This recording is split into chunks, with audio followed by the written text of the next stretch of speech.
Hey, you two, here tonight with Aaron Harvey, our new co-host for the Emory River Hoops show.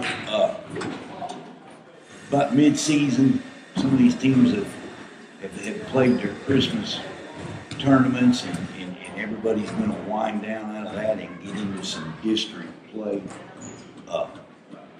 I've got some standings here. I'm going to run over them, and then me and Aaron will probably just talk a little bit about them. And I might try putting it in front of the camera to see if y'all can see it.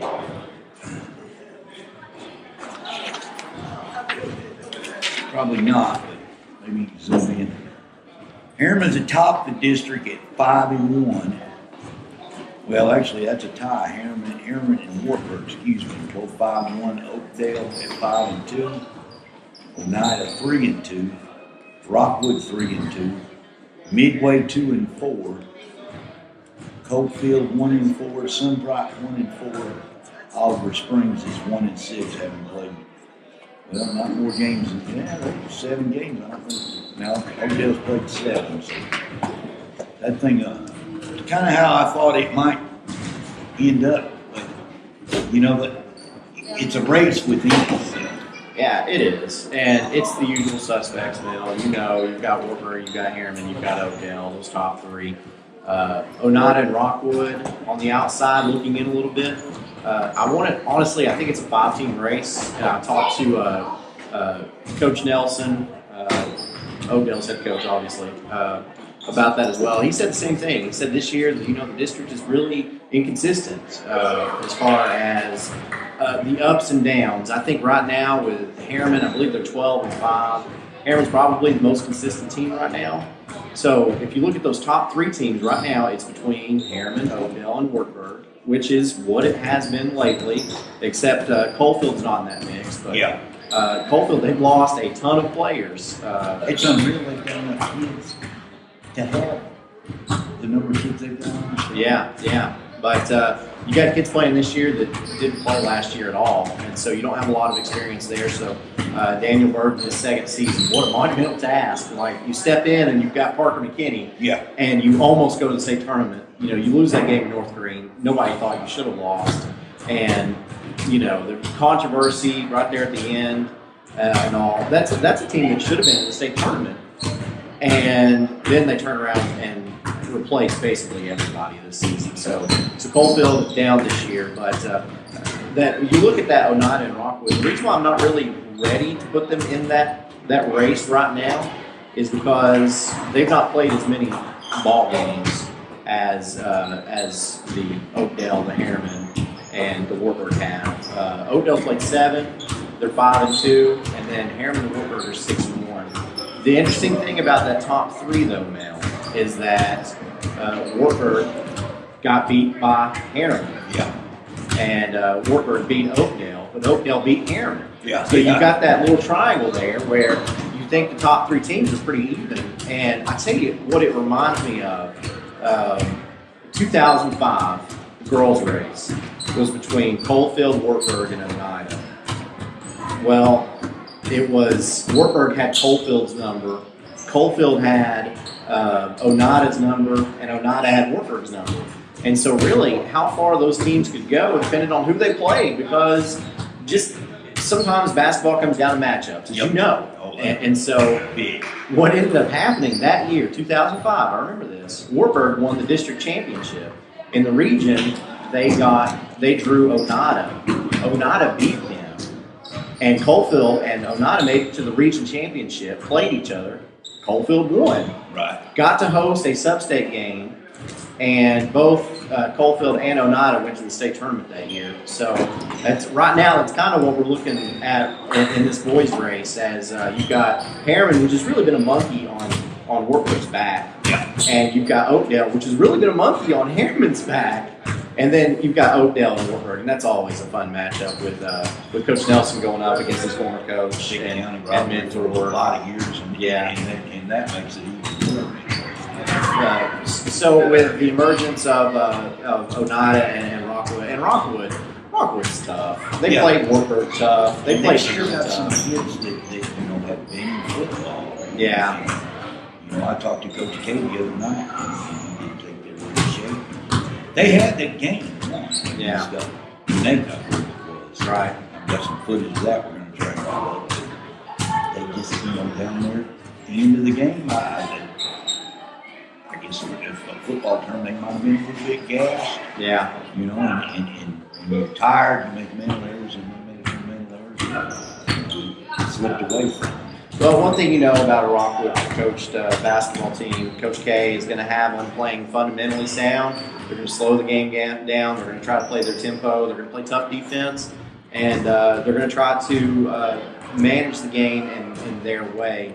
And when you're playing in a district like this, you've got Harriman, loves to run, always athletic. You've got Oakdale, loves to run, get the ball down. We've got Wartburg, been doing it for years. Yeah. And so if Rockwood can control the tempo against Harriman, against Oakdale, or against Wartburg, they've got a chance to win any of those games. Oh, yeah. Well, we saw that last year in the region tournament up there at Roane State when Rockwood played Oakdale. Yeah. Almost knocked Oakdale out of that. And, of course, Oakdale went to the state tournament last year, and that would have kept them from doing that. Yeah. And so that's the advantage that Rockwood has. You've got some continuity there. Those kids, they've seen that Rockwood basketball for years. They know what to expect when they get into that program. And so you can always expect that with Coach K's Tigers. Coach K is the senior citizen in the world, too. Yes, he is, yeah. Joe's not right behind him, but he's been around longer than anybody. And Travis has been around longer than a lot of them now, amazingly enough. Yeah, it's crazy to me. Of course, I graduated in 2007. Coach Lane, his first year at Wartburg was 2001. And to me, I'm looking back now, I'm turning 30 in 3 months, okay? So my 20s are gone. And it's hard to believe because it just seems like it was just a couple of years ago that, we were suiting up and playing basketball. And it wasn't at all. And to think that Coach Lane has been there for almost 20 years. He has almost been at Wartburg coaching for almost 20 years. It's just amazing to me because when I started playing for him, he was only in his third season at Wartburg. So, and then you talk about continuity. Well, I mean, you know what to expect. Yeah, absolutely, yeah. Kids come out of the halls. Wartburg has had numbers. Yeah. Since he got there, because they're going to run, they're going to play, and a lot of years they're going to play 12 years. Yeah, and I'll be honest with you, it's fun.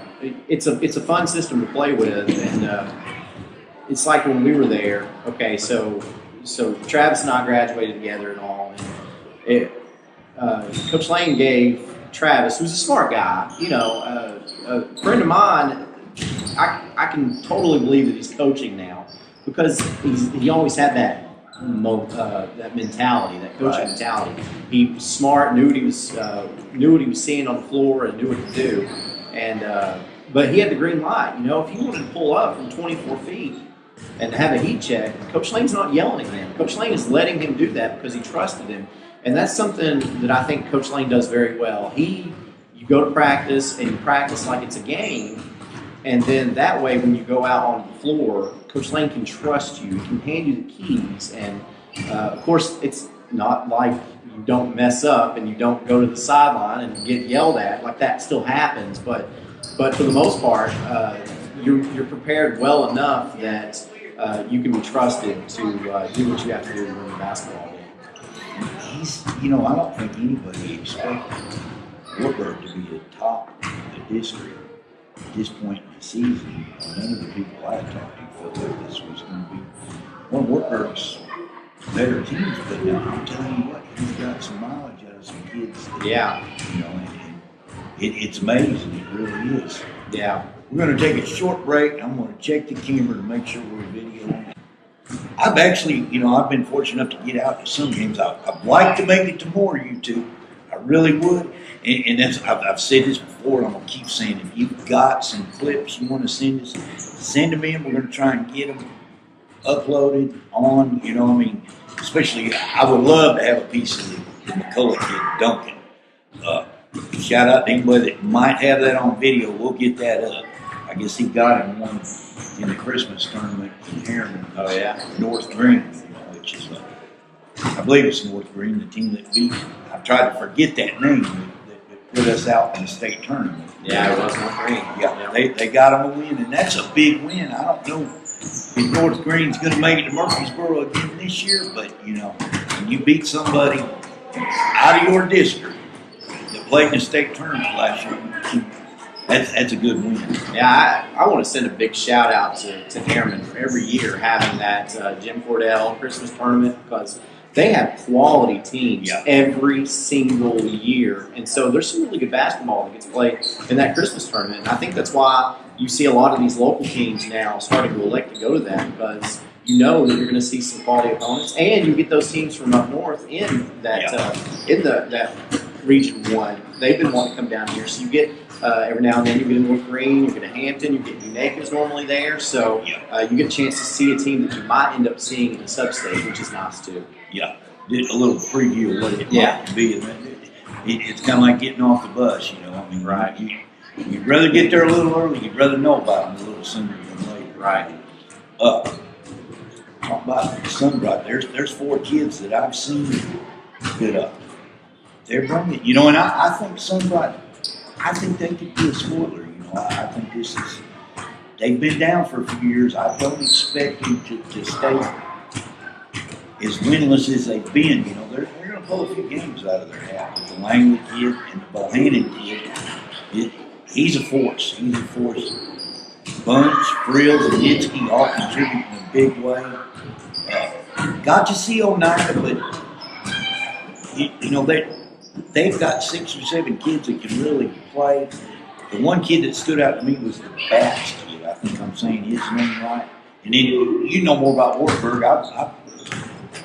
This is a bunch of kids I'm not as familiar with as I have been in years past. But talk about that. Well, I think that's why a lot of people expect a lot from them, because you have to wonder who's going to step up, and they've gotten some real quality minutes out of Ethan Langley's been giving them a lot.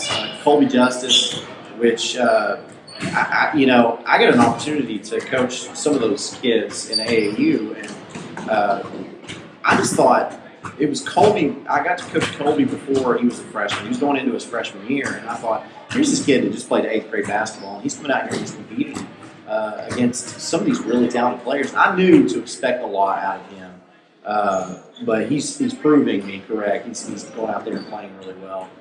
Jake Brandstatter, he's another one that I had an opportunity to coach a little bit, and I thought he had all the potential in the world as someone who can play that forward spot, can handle the basketball, is tall, and when you have a player like that, it reminds you of maybe an Alex Fountain. It reminds you of maybe Maverick Smith, or maybe going back to a DJ Shannon or something like that. He just needed to grow, and he needed to grow into his feet a little bit. And he's been playing very well this season. He's been huge on their success.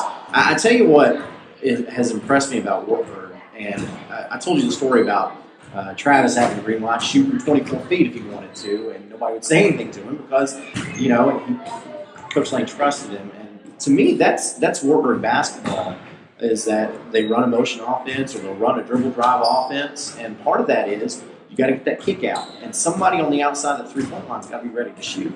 Wartburg's not hitting a lot of threes. No, they're not hitting a lot of threes at all, and they're beating teams. And the teams they're not beating, they're competing heavily with. And so they're doing that inside the three-point line, which I think is just majorly impressive. And I think that's a testament to Coach Joe Lane and those kids. They bought in, and they're playing well. And they'll probably start shooting that three ball a little better towards the end of the year. Yeah. More dangerous. Yeah, get it going. It's night in, night out, being in the gym. Sometimes teams, they can explode from that three-point line. Yeah. Harriman's got the McComb kid he's one of them that probably be in the conversation of District Player of the Year. Copeland kid and the Love kid, and those are names that been associated with Harriman basketball a long time. Harriman, it seems like these kids, their parents either come back or they stick around, and it's year in and year out.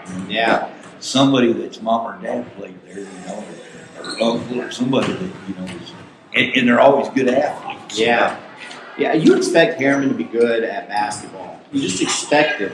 They had that state championship, that AA state championship back in the 90s. Yeah. I think Jermaine Copeland was on that team, right? Jermaine Copeland. There was a Love kid, Cedric Holmes. I remember that team pretty well. Yeah, what was that? It was 95? I want to say 95, 96. And now you've got Jermaine Copeland's kid playing on this Harriman team, and Coach Shay Shannon, can't say enough about him. He's just in his third season this year, and he's been right up there competing for this district championship every year. He's been there, won that state championship his first year. So you expect Harriman to be really good at basketball, but they've not been as good as you would expect them to be. And Coach Shannon comes in and immediately turns it around. So hats off to Harriman, Coach Shannon, and everything those kids have been able to do. Yeah, because they were just right there at the cusp. Yeah. Had a sub-state game, couldn't get over that. There were a few years, of course, they had a team that made it to the state tournament. It would have been 2009. Think Mom will let me stay? Just not, because it seemed like Wartburg rained on their parade a few times and ended up in Murfreesboro. That was a really good job.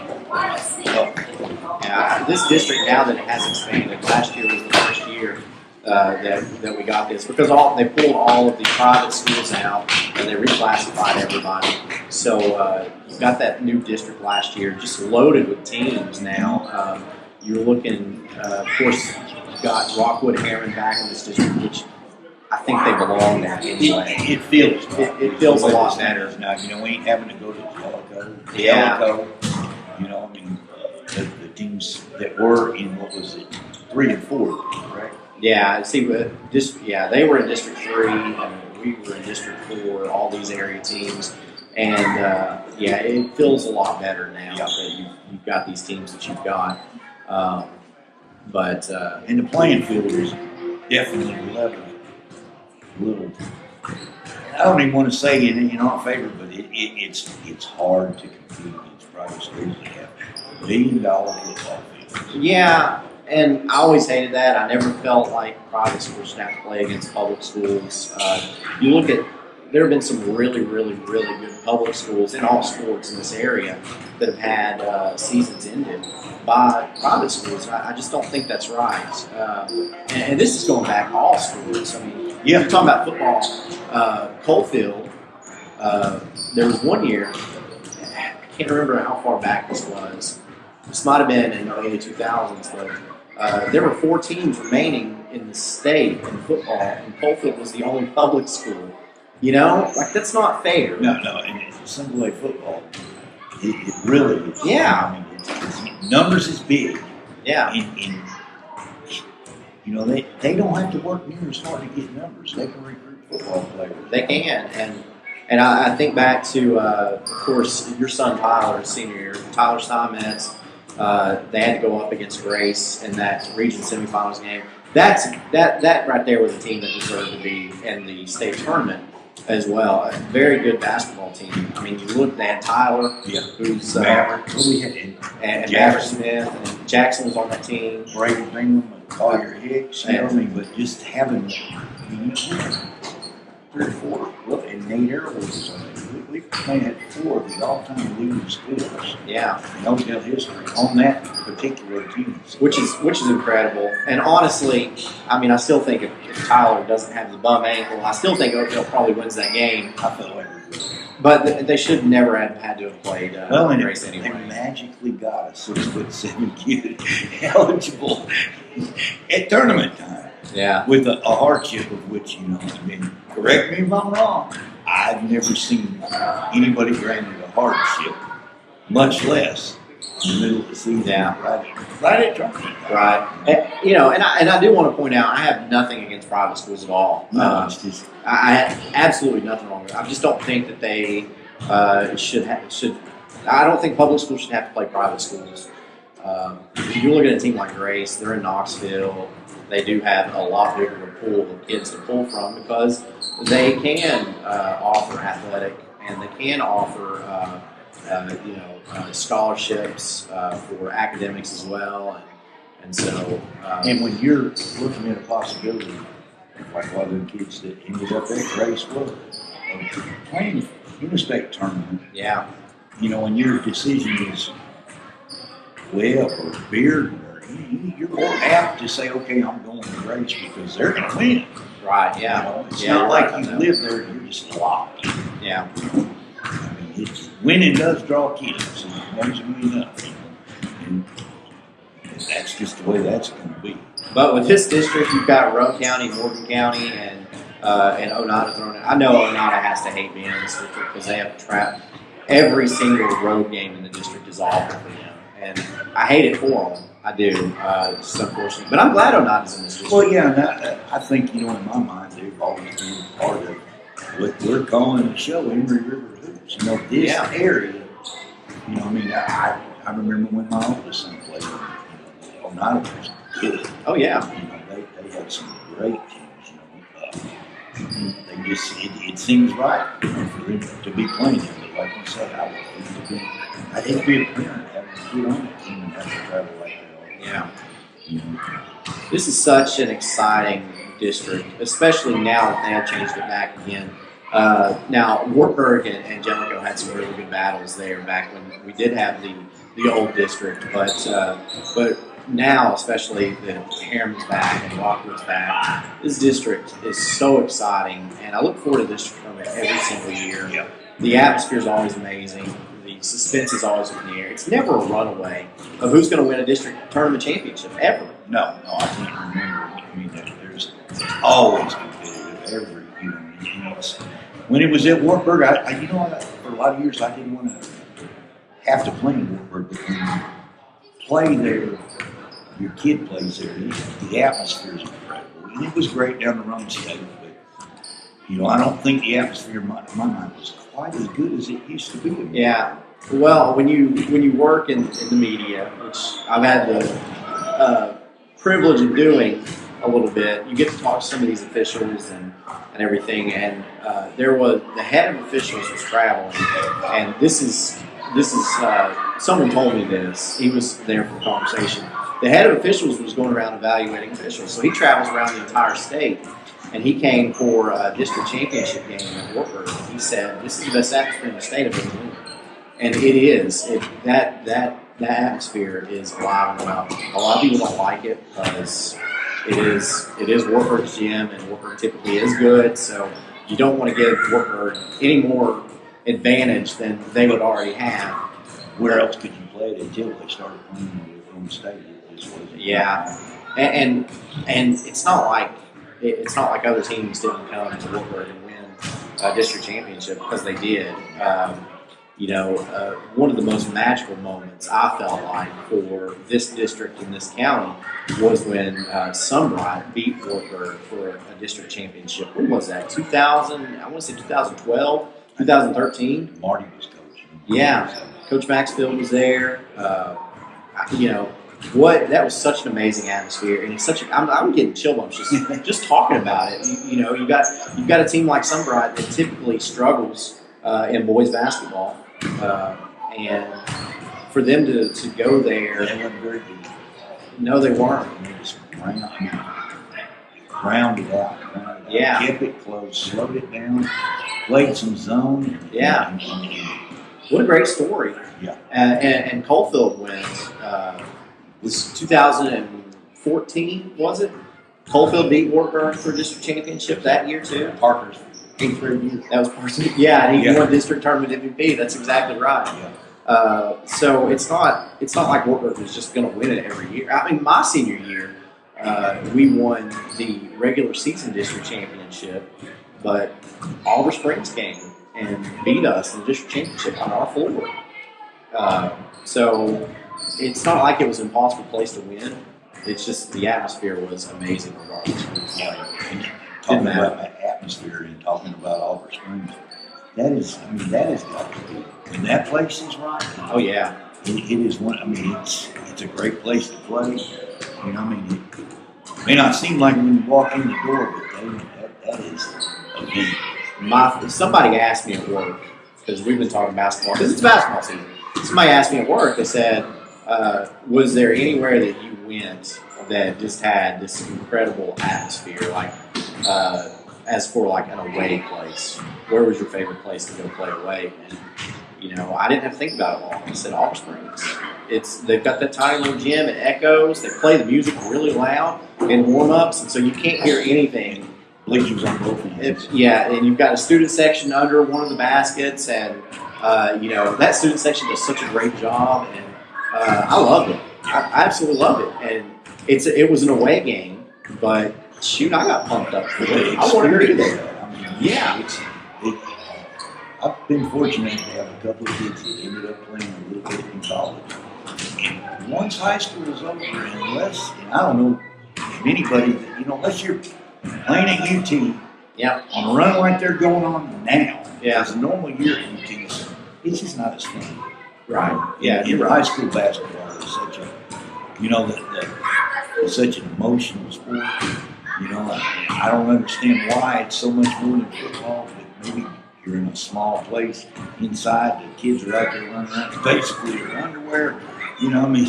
It just, their senior year when it's over, it's sad, but that makes it even more special because they work so hard for it not to be. Yeah. Well, and speaking of atmosphere, since we're just on this subject anyway, I mentioned earlier how Coalfield won a region championship, girls did in 2005. They couldn't play that game at Coalfield, that sub-state game. So they asked Wartburg if they could use Wartburg's gym. Of course, they did. And that gym got full. And the atmosphere for that sub-state game was incredible. As you had all these Coalfield fans sitting where the Wartburg fans normally sit, and they had a student section over here. Like Coalfield had a student section on Wartburg's side and everything. And I was there and I was cheering for Coalfield. I didn't care. I wanted them to win that game, and the atmosphere, I just remember it was amazing. And that's something that an opposing team has to come down here and deal with. Well, I just think numerous times we talked about, I think as a whole, I've seen more than one time for school in this county. I really think it's kind of special. In Rome County too, there's a pretty unique bond. When it gets right down to it, Rome Stall is small. Yeah. Well, it's one of those things where when you play them, you hate them. Yeah, you hate them, and you're going to get smack talk, and you're going to get people that might chest to chest each other.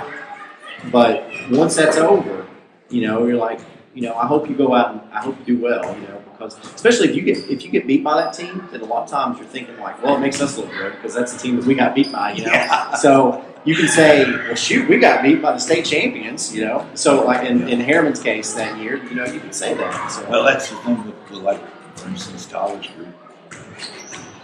The only ones that put them out from their sophomore year on was either Grace or Hunter. Yeah. That's two pretty incredible, two teams that had some incredible wins. I want to take a moment to talk about our one and only sponsor, Rock Garden Landscape. We're trying to get this thing going, but right now, as of now, the only sponsor, only financial backer we've got is Rock Garden Landscape, my business. So if you got any landscape needs, 865-389-1500. When I say any landscape needs, I'm talking about irrigation, sod, mulching, design, installation, maintenance as well. So give us a shout. Well, Aaron, as we get farther into the district schedule, I think that there's some teams out there that are going to play a spoiler role. Yeah, well, and we talked a little bit about it. That very well could this year be Oneida or Rockwood. Rockwood's not really been a contender in a few years, and Oneida really hasn't either. But either one of those teams has the ability to be able to come up and knock off one of these top teams. As a matter of fact, Rockwood's already beat Oakdale this year. Yeah. So and they played us. They played Rockwood then slowed us down. Yeah. And that's what happens. Yeah. When you play a Coach K team. So very competitive, very fun. I tell you something exciting coming up now that I was looking at the schedules and noticed On the girls' side of things, you've got that three-headed monster in the district like you normally have, except Sunbright has inserted itself into that talk last year. In a big way. Coach Rusty Yaden just an amazing job. Nobody would have figured that they would be a number 1 seed for the district tournament last year, but yeah, they were. And then this year, Sunbright undefeated in the district, Oneida undefeated in the district. Those 2 teams are going to play next Thursday. Wartburg is sitting with 1 loss. They lost to a 3-3 midway team, but those are the top 3 teams in the district. And what's funny about that is none of those 3 teams have played each other yet, and they're all going to play each other within the next 7 days. Tomorrow, Friday night, a huge matchup at Wartburg as Sunbright comes to town. So we'll get to see Rusty Yaden go up against that Wartburg team at Wartburg, see what happens there. And then on Tuesday, Wartburg and Oneida play each other. And then on Thursday, Oneida and Sunbright play each other. It's going to pan out the next few days. We'll either know a lot more about the district or we'll know even less. Yeah. Because it could happen so that they all defeat each other, just like you've seen in the boys. And then it still just ends up where it's looking like it could be a jumbled up mess. Anybody can step to the board. That just makes the district tournaments, the build up to it, the drama of it, so much more exciting. And that's something I got to apologize about. I got to work too, so I have not got to give these girls near as much coverage as I would like to.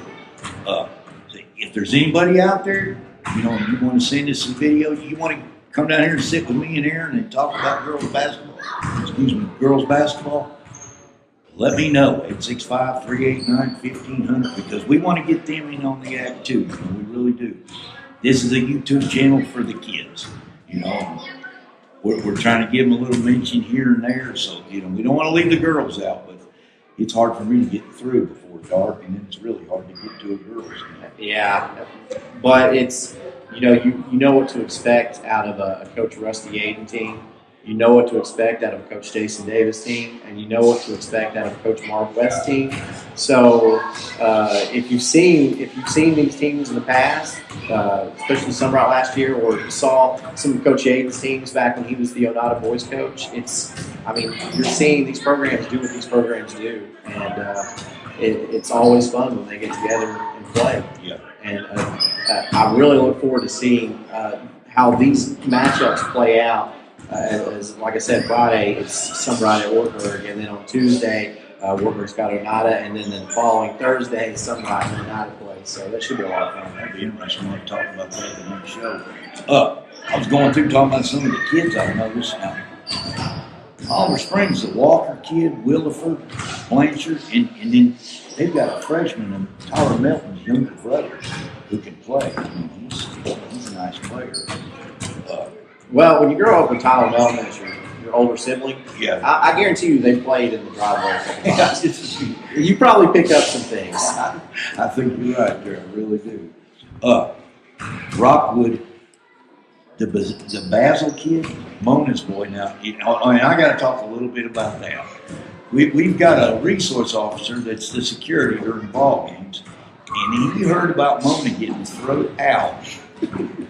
We've got an interview with Mona too. That hey, if we don't get it up, we will. But he said that he was going to quit. If I'm not mistaken, it may not have been his exact words, or go home if he had to kick Mona out. We don't eject people really well. That's incredible. Here, amazingly enough, we threw the wrong person out. And then let them come back again. That's incredible. I believe I was here that. I'm pretty sure I was here that. Yeah. And then another night, real recent, I think, the officer misunderstood and thought it was just go talk to her and tell her to calm down. So the officer or somebody in the person that was supposed to get ejected sat and watched the rest of the game together. So, Mona, you probably don't have to worry about getting through out no deal. Oh, man, Mel, you got to work on that, buddy. You got to get somebody on that. Yeah, the thing with the resource officers, he he's not a big fan of officials. Right. That's funny. We'll have to get some video on him, but he's a good guy and he enjoys Oakdale basketball.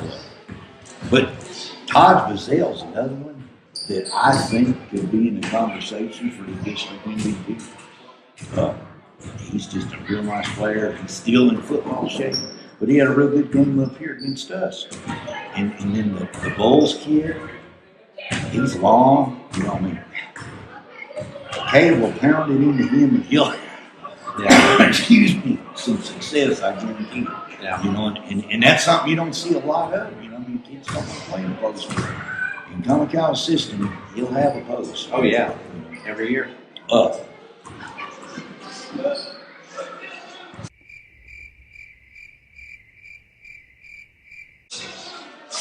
Coalfield, there's 3 kids that I noticed at Coalfield the other night. I was just, you know, I mean, some of these kids, and these ain't, I don't know who they are, but they would have either been really deep or there would have been some kids that would not have seen much playing. Right. The Harvey kid, he's a nice little boy. Seaver kid, and then there's one, I think his name is Hawk. Yeah. You know, they've got a roster that, you know, could fool around and ruin somebody's trip to somewhere. Yeah, Nathan Harvey is, I mean, no relation. I'd claim him, though, the way he's been scoring basketball this year. Yeah. Any night he can go off for 20 or more points. And so he stepped up, and he's Coalfield's guy now this season. Again, just talking about Coalfield, all the players they had to replace. And Johnny Carroll's not playing this year. He had a football injury. And of course, they lost Parker McKinney and Tyler Keithley off of that squad last year. And you're talking about, I mean, basically everybody that's on the floor this year for Coalfield is new. Yeah. Basically. And I mean, that's a hard thing to do. You step up into a district that's this tough and this established, you know, it's very difficult to have a complete roster turnover like that. Yeah. I think Nathan's doing a good job up there, and I just hope, because sometimes fans and parents can grow impatient. I hope they'll just give him some time because he'll work through these issues, I think. And, you know, Coalfield's been up there for quite a few years of football school. Yeah. They've competed with everybody else in this district for district championships in the tournament and regular season. You know, they're fun to play. Yeah, and I hope I don't offend anybody, but if I do, then tough. Well, this is we say what we want on this. Yeah, there you go. Every fan base has just stupid fans. There is no fan base that doesn't have at least one stupid fan. And I mean just like the worst fan. Every fan base has that person. Yeah. It's like I remember when Coach Henry in football took over for Coach Gary Chris. You know, how do you replace him? Those, you know, it's like Holly Warlick taking over for Pat Summitt. It's just you're not.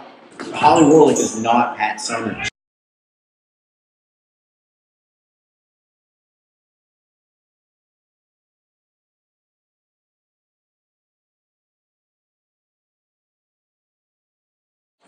So you're talking about you hope that fans can stay patient, and yeah, fans they're just going to have to be patient. That's a complete rebuild, and that's all you can say about it. And when you get to Class A anyway, it's not like you just have this consistent stream of talented players, and you're replacing a once-in-a-generation talent in Parker McKinney, and some very good supporting cast members from that team. So, yeah, people just need to be patient there, like you said. And if you're listening, or if you know somebody like that, nudge them. Well, YouTube, we're gonna wrap this thing up, but we need y'all to go to YouTube, thumbs up, hit the subscribe button, hit the notification button, share, help us out a little bit. We'll talk about your kid and every kid. I mean, if you're watching it, obviously you've got somebody playing more than likely, or you are playing. And tell your friends if you heard their names. Everybody likes to hear their name. We are going to be naming an all-district team at the end of the year. You know, and we're gonna give, there'll be something for them, you know, I mean, so I'm watching everybody, and I've got people that are gonna help me gather the information to select the team. But see you on the next one.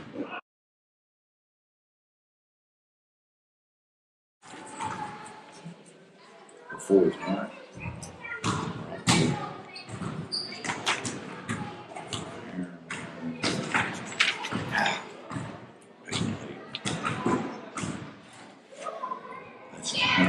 Much, but trying to get the next generation.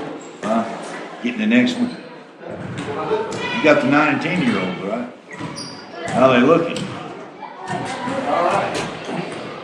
That'll be a pretty good crew coming up. Yeah.